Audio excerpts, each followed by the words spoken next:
Go and grab your Bewear merchandise today. There are t-shirts, sweatshirts, phone cases, and more, all with the link down in the description below. You do not want to miss out.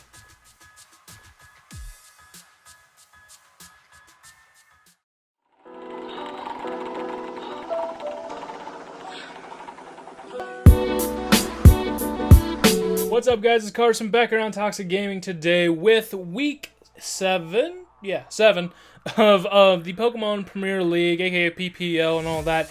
We're going up against Rye and the new Nidoqueen Park Rangers. Nidoqueen Park Rangers, that's right.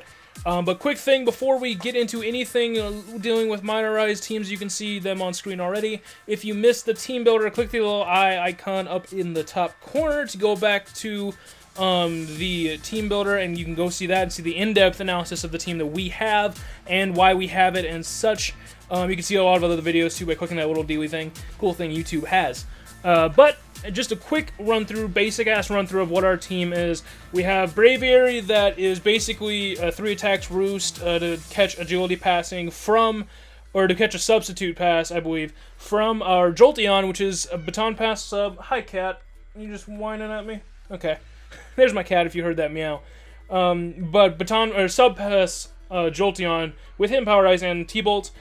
Basically, Decidueye there, 3 attacks with Dual Stab and Sucker Punch, and then Roost, all defensive. His main goal is to defog, not Roost, is to defog and everything.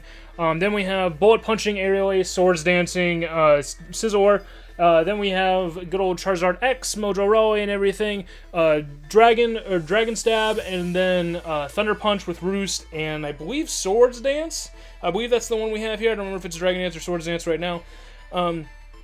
But then we have, finally, our Electrium Z, Z-T-Bolt, Gardevoir with Sub to try to hopefully trace a Beast Boost from the Celesteela. Now, looking at Rye's team, he brought the Azelf, Heliolisk, Celesteela, Haxorus, Togekiss, and Barbaracle. And I looked at his team, and on Team Preview, I'm sitting here like, son of a bitch, Jolteon does literally all the work in the book. Like, he can take on everything. The only things he has to switch into electric moves are Heliolisk and Haxorus, and they really only switch in once. Like, Haxorus, maybe if it's a bulkier set or AVs, Haxorus could switch in multiple times, but that's really it. And I was really excited because, like, if Gardevoir could get his get the speed, or not the speed boost, the beast boost stuff with attacking, he could punch holes and then wear things down enough so that Jolteon can win.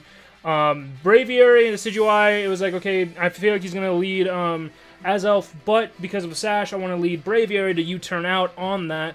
And we are Scarf Braviary, I think this one. Are we Scarf Braviary? I don't even remember.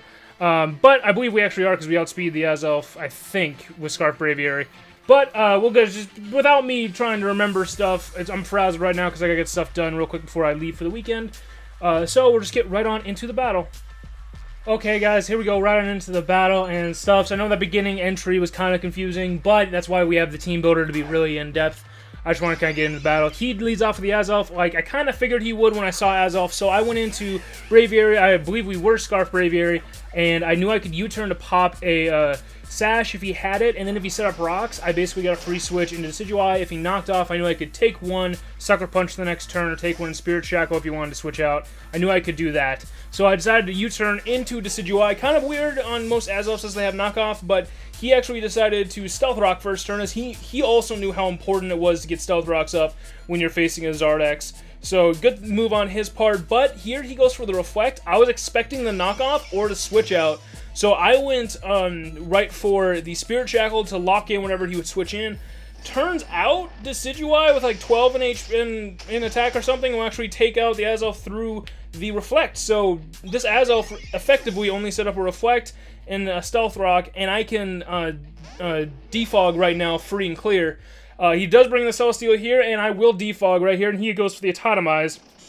We see that because he is faster than me, he does have some sort of speed investment. I didn't know exactly what it was, but we do defog here because now rocks are gone, the Reflect's gone. That's what we need to do. That's all Decidueye need to do. He doesn't have another rocker, I believe, on the team. So now I'm just going to click the Spirit Shackle to lock this thing in, as I knew a Heavy Slam or a Flamethrower couldn't kill me in one shot.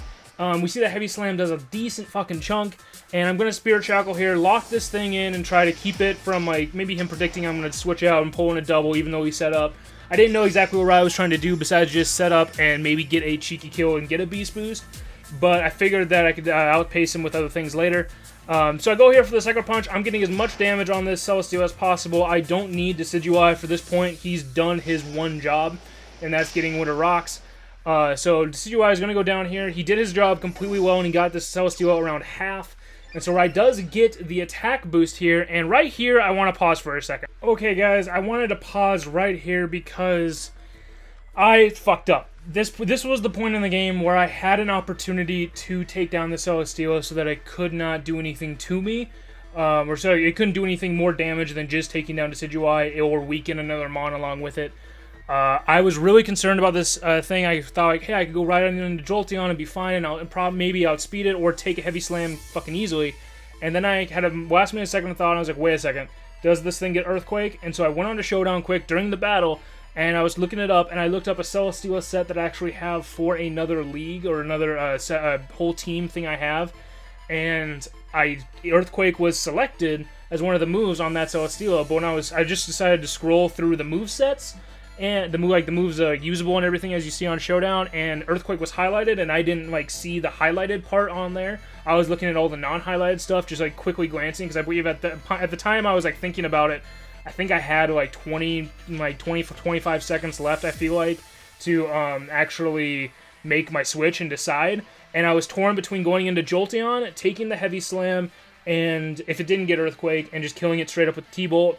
I couldn't go into Guard because he outsped me. I couldn't go into Braviary because he outsped me and probably killed me, and I couldn't kill back. Scizor, I could take this thing on, but it was I wasn't doing anything to it. And then Zard was the other option, and I should have, I was going to go into Zard. I could take one of the Earthquakes or Heavy Slams. Again, I didn't think it got Earthquake, so I was like, okay, fine, I can take a Heavy Slam easy, kill it with the Thunder Punch, be fine. But when I didn't really see that it got Earthquake, when I looked at Showdown wrong and I just kind of glanced over it, my immediate thought was the only thing he'll have to hit me hard with is Heavy Slam, and Jolteon can take a +1 Heavy Slam from Celesteela.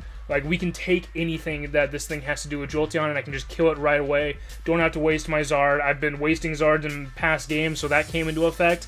And I was like, I don't have to basically bring my Zard in, have it get really weakened, maybe killed, and then, lose Zard and all of a sudden be in the worst predicament of my life. So, as we're going to see on screen here in a second, I actually went into Jolteon because I did not see Earthquake. I was really dumb here, and he went for it, and I was sitting there like, oh shit, that was my win con. It was the point where I thought I could bring the win con in and just do it, and just do everything I needed to do, and I'm like, son of a bitch, I now lose to the Celesteela. Zard can't take a hit. My best option at this point was basically going with Scarf Braviary and hope that I outsped, still at +1 because his being a +2 and that I'm Scarf. I hoped I was outsped and I wasn't outspeeding him. Heavy Slam will be taking out Braviary, sadly. Braviary got good damage early on, but it was basically at this point, I had to go into Scizor. It was the only thing that resisted any of his hits. If he had a fire move, it was game. But it was pretty much game over at this point for me. I so hated myself after the battle. For literally the entire day was ruined for me when I simply misread something. As you can see, Bullet Punch. If I would have got maybe 2 crit Bullet Punches, I could have taken down the Celesteela, because we see here his +3 Earthquake doesn't take me out. And so I could have, if I got 2 crit Bullet Punches, I could have taken the Celesteela out. Plus, if I set up a Swords Dance, then Bullet Punch, it wouldn't have done anything. But maybe by that damage, 2 crits would have done it. But I'm just more mad at myself for not fucking reading Showdown.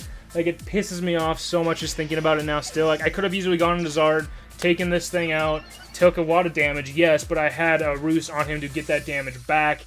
Found out later that Rai's team, you can also go and check Rai's side of the battle so you can get everything of his team, what his thoughts were through this as well. It's probably going to be a little bit better commentary than mine, I'm just going to say, because now it's game. I'm just bringing things in here to get dead. But most of his team, he told me afterwards, was setup bonds or Azelf and Togekiss. Togekiss didn't have an attacking move on it. It was Screens, Baton Pass, and Azelf was Baton Pass and Explosion. So Azelf couldn't even touch Decidueye in the beginning anyway. But most of his stuff was set up. It was DD, Haxorus, I think Sub, Heliolisk, and what was the last one? Barbaracle, being Wire Shell Smash. It was basically, he knew that, he told me later that he could not outbulk my offense, so he had to try to get around my offense by coming at me extremely hard. and he did so. Like, by all means, his plan worked. I fucked up completely. I should have been able to kill the Celesteela easy, and then it would have been a whole... I feel like it would have been a whole different game. Winning, yes, if I played that wrong, maybe, but it would have been exactly a whole different game if I would have played that Celesteela right and simply read on Showdown rather than panicking in the last 20 seconds, worrying about Zard just dying again from this week, which it did anyway. It was enough like going on in my head at the moment that I was talking more about going into Jolteon, and like during the battle I was talking myself more into going into Jolteon and away from going into Zard when I should have just simply gone right into Zard. It was the point where I thought maybe with the Atomize, Braviary could still outspeed because we were Scarf, but as we found out, max speed, so I was not outspeeding it with anything after the Atomize, so it was really sad on that part for us this week. I'm really disappointed in the way I played this week for the simple fact of not reading. Like, it's the point of just not paying attention and not taking my time.